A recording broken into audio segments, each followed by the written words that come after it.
ओम श्री परमात्मने नमः। अध्याय 16। इस अध्याय का नाम देवासुर संपद विभाग योग है, क्योंकि इस अध्याय में दो संपत्तियों का वर्णन हुआ है। पहली देवी संपत्ति जो कल्याण करने वाली है, और दूसरी आसुरी संपत्ति जो नीच योनियों और नरकों में ले जाने वाली है। इस अध्याय में 24 श्लोक हैं। भगवान ने मनुष्य के भाव, आचरण और प्रभाव से उत्पन्न होने वाली बातों का वर्णन किया है, जो देवी संपत्ति के अंतर्गत आती हैं। पहला, अभयम। भगवान की ओर चलने वाला साधक भगवान पर जितना जितना विश्वास करेगा और अपने को उनके आश्रित कर देगा, वो उतना ही भय मुक्त होता चला जाता है। दूसरा, सत्व संशुद्धि। साधक के द्वारा भूल से किए हुए दुष्कर्मों के अनुसार वो अपने को दोषी मान लेता है और अपना बुरा करने वाले को भी दोषी मान लेता है, जिससे उसका अंतःकरण अशुद्ध हो जाता है। इस अशुद्धि को मिटाने के लिए साधक को चाहिए कि वो भगवान से प्रार्थना करे कि हे नाथ, मेरा जो कुछ भी बुरा हुआ है वो मेरे ही दुष्कर्मों का फल है, आप उन्हें क्षमा कर दें, उसमें उनका कोई दोष नहीं है। ऐसा मन में भाव लाने से आपका अंतःकरण शुद्ध हो जाएगा। नंबर 3, दानम। दान कई तरह से होते हैं, जैसे भूमि दान, गोदान, स्वर्ण दान, अन्न दान, वस्त्र दान और अभय दान। लेकिन अभय दान सबसे महत्वपूर्ण दान है।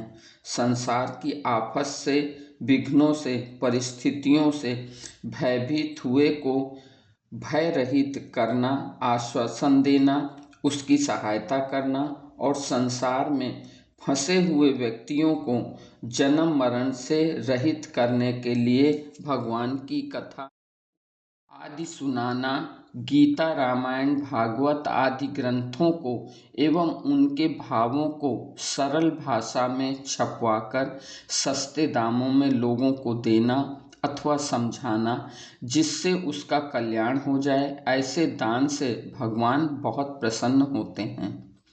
नंबर 4, यज्ञ। इस शब्द का अर्थ आहुति देकर यज्ञ करना है, ये आप सभी जानते हैं। लेकिन गीता जी की दृष्टि से जिस भी परिस्थिति के अनुसार जो कर्तव्य प्राप्त हो जाए, उसको स्वार्थ और अभिमान की भावना का त्याग करके दूसरों के हित के लिए करना भी यज्ञ है। नंबर 5, स्वाध्याय। अपने ध्येय की सिद्धि के लिए भगवत नाम का जप, गीता, भागवत, रामायण आदि का पठन पाठन का नाम स्वाध्याय है। तप। भूख प्यास, सर्दी गर्मी, वर्षा सहन करना भी एक तप है। आर्जवन। आर्जवनम का अर्थ है सरलता, सीधापन साधक का विशेष गुण है। कपट गांठ मन में नहीं, सबको सरल स्वभाव, नारायणता भगत की लगी किनारे नाव। अहिंसा। शरीर, मन, वाणी और भाव के द्वारा कभी किसी का अहित ना करना और ना करने की सोचना ही अहिंसा कहलाती है। सत्यम। अपने स्वार्थ व अभिमान का त्याग करके केवल दूसरों के हित की दृष्टि से जैसा सुना, देखा, पढ़ा, समझा और निश्चय किया, उससे अधिक और न कम, वैसा का वैसा ही प्रिय शब्दों में कह देना सत्य है। क्रोध।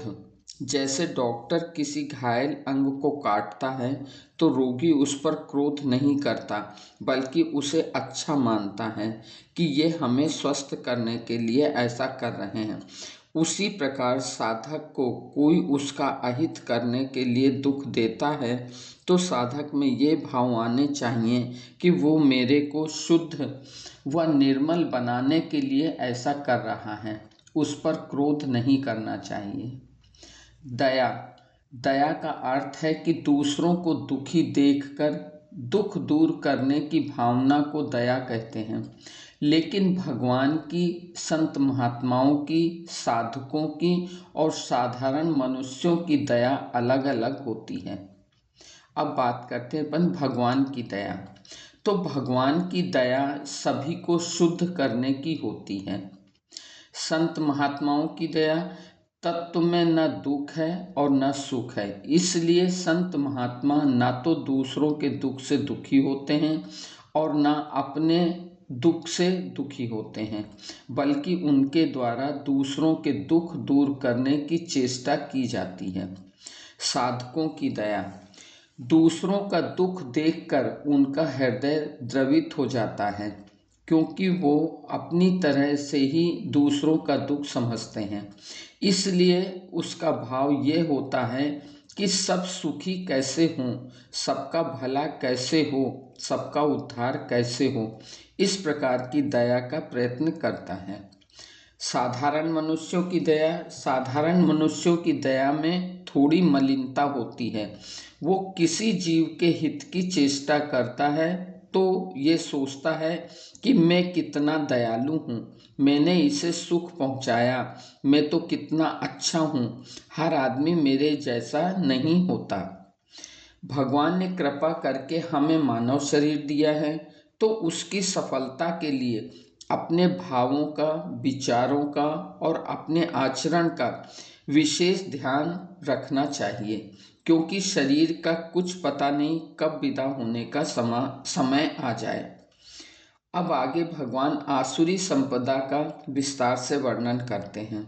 भगवान कहते हैं कि अच्छी शिक्षा न मिलने के कारण मनुष्य सत्य तत्व परमात्मा से विमुख हो जाता है और फिर ना तो ईश्वर को, ना धर्म को और ना ही मर्यादा को मानते हैं।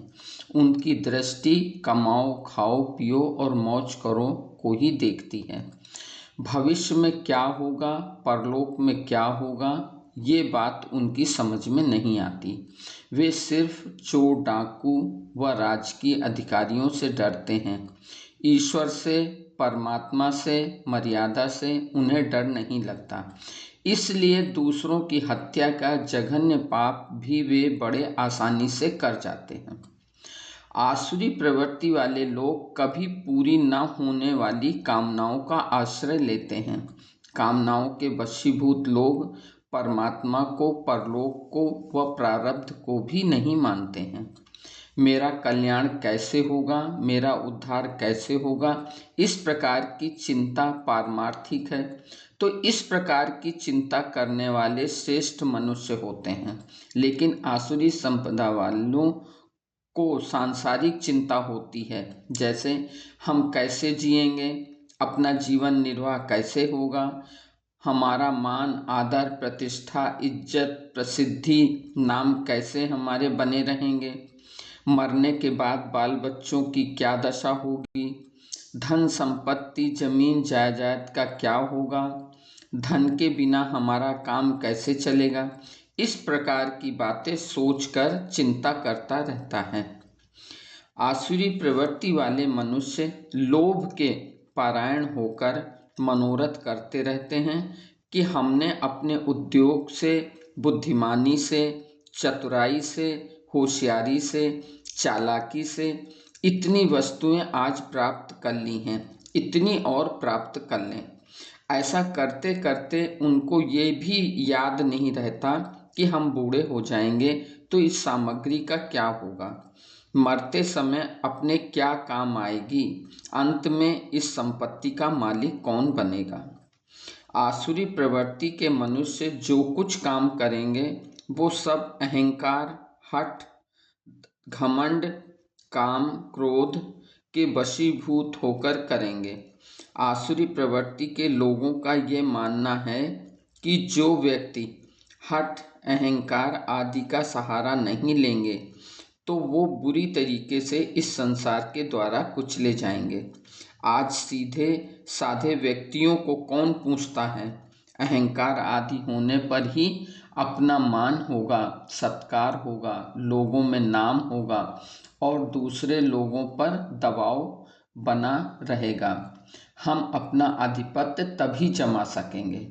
ऐसे आसुरी प्रवृत्ति वाले मनुष्य बिना कारण ही सबसे बैर रखते हैं और सबका अनिष्ट करने पर तुले रहते हैं। भगवान कहते हैं कि नरकों में रहने वाले प्राणी और पशु पक्षी 84 लाख योनियों में घूमकर अपने पूर्व कर्मों का फल भोगकर शुद्ध हो रहे हैं, लेकिन ये असुर प्रवृत्ति वाले मनुष्य अन्याय और पाप का कर्म करके पशु पक्षी आदि से भी नीचे की ओर जा रहे हैं।